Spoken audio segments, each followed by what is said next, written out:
आपल्या महिषा शहरमध्ये उत्सवाने आपण सगळेजण काही पार्टी न समजता बाबासाहेबांचा आधार मानून आपण आज इथे जयंती साजरी करत आहोत। त्या जयंतीच्या निमित्ताने भारत देशाचे शिल्पकार, राज्यघटना लिहिलेले, संविधान लिहिलेले डॉक्टर बाबासाहेब आंबेडकरांचं नाव आज आपण सगळेजणच घेत आहोत। मी दोन शब्द डॉक्टर बाबासाहेब आंबेडकरांना भारत रत्न दिलेले मी मंदाला लक्ष्मीनारायणला आणि भास्कररावजीला सांगतो, भारत रत्न पदवी दिलेले VP सिंग पंतप्रधान मंत्री असते वेळेस, वाजपेयीजी त्यावेळेस मंत्री होते भारतीय जनता पार्टीचे, त्यांनी भारत रत्न पदवी दिले। आणि तसेच पार्लमेंट मध्ये आंबेडकरांचा चित्रपट राहावा, आंबेडकरांचा चित्रपट जरुरी आहे म्हणून आता असलेले आपले देशाचे पंतप्रधान, तुम्ही आता चाय बेचणेवाले म्हणलात, अहो चाय बेचणेवालेच आहेत, कारण देशाचे पंतप्रधान आहेत, त्यांनी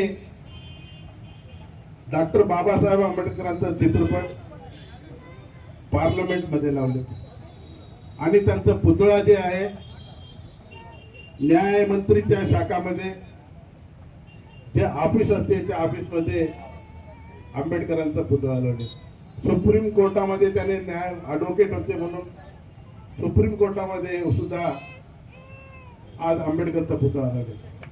आमच्या तेलंगणामध्ये मी गौरवानं सांगतो, असू द्या KCR आज पदावर नाही, पण त्यांनी केलेले कार्य तर आपल्याला सांगावं लागेल।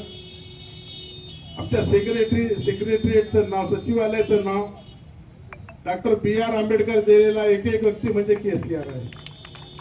आणि तसेच आज वंदा अडगुलो जे स्टॅच्यू आपल्या टँक बंडच्या समोर, सचिवालयाच्या समोर आज उभारलेला व्यक्ती तेलंगणाचा पहिला मुख्यमंत्री KCR आहे म्हणून सांगण्यासाठी आपल्याला गर्व, मी त्या पार्टीचं नाही तरी सांगण्यासाठी आपल्याला काय गर्व आहे। आणि संविधान विषयी बरेच लोक म्हणतात संविधान बदलू शकतात। भारत रत्न दिलेले भारतीय जनता पार्टीच्या सरकारमध्ये, NDA सरकारमध्ये पार्लमेंट मध्ये चित्रपट लावलेले नरेंद्र मोदीजी, सुप्रीम कोर्टामध्ये वाजपेयी आपलं आंबेडकरांचा पुतळा लावलेले नरेंद्र मोदीजी, मला फार आपलं न्यायमूर्ती च्या प्रांगणामध्ये लावलेला पुतळा आणि भारताचं संविधान बदलणार म्हणून हे कोण सांगितलंय हे याच्याबद्दल मी तुम्हाला सविस्तर सांगतो। भारत केव्हाही संविधान बदलतो म्हणून म्हणले नाही, हे शब्द चूक आहे आणि 100% तुम्ही पुरू करून टाकून देता। पंतप्रधानांना आम्ही भारतीय जनता पार्टीचे रिक्वेस्ट करू की तुम्ही पद सोडा म्हणून न सांगता एक पार्लमेंट मध्ये उभा टाकलेला आहे, त्यामध्ये सांगितलं काही सांगितलं असेल, पण आज देशाचे पंतप्रधान कधी संविधान बदलतो म्हणजे नाही, संविधान बदलणार भी नाही। या व्यासपीठावर मी तुम्हाला सविस्तर सांगतो, संविधान कधीही बदलणार नाही, संविधान राहणार आहे। फक्त राजकीय पार्टी त्यांच्या उद्देशासाठी, त्यांच्या स्वार्थासाठी, त्यांचा स्वार्थ असते मला वोट पाहिजे म्हणून म्हणणारे स्वार्थासाठी सांगितलेले काही राजकीय पार्टी राहतात, पण जे पदावर बसतात ते कधी सांगून, कोणी असू द्या, रेवंत रेड्डी असू द्या, पंतप्रधान नरेंद्र मोदीजी असू द्या, KCR असू द्या, VP सिंग असू द्या, आपले राजीव गांधी असू द्या, मनमोहन सिंग असू द्या, कोणी असू द्या, पण संविधान बदलणारा कोणीही व्यक्ती नाही या देशाचा। 140 करोड जनतेचा हे ते आपण जे हिंदू धर्मामध्ये भगवत आज तिथं सुद्धा एक म्युझियम आणि स्मारक तयार केलं। तुम्हाला माहित आहे आंबेडकरांचा मृत्यू दिल्लीमध्ये झाला। दिल्लीमध्ये जागा न दिल्यामुळे तिथली गव्हर्नमेंट, त्यावेळेस असलेली सरकार जागा न दिल्यामुळे त्यांना मुंबईला आणण्यात आलं।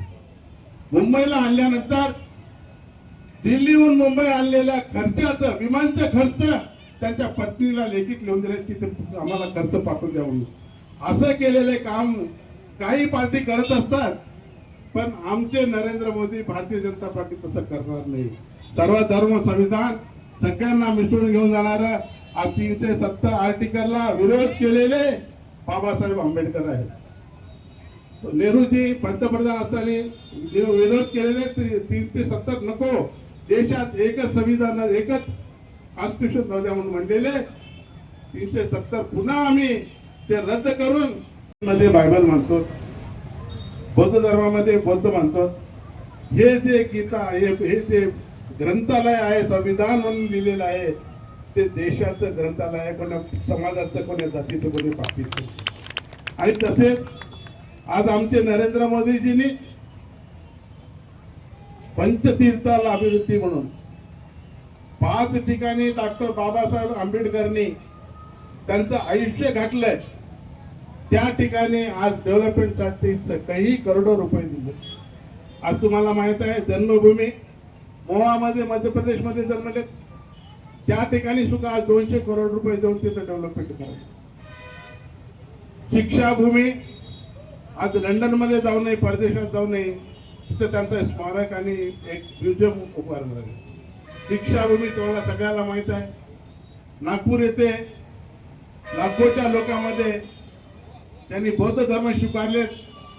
त्या ठिकाणी सुद्धा आज आमचे देशाचे पंतप्रधान नरेंद्र मोदीजींनी करोडो रुपये देऊन त्या दीक्षाभूमीला डेव्हलप केलं.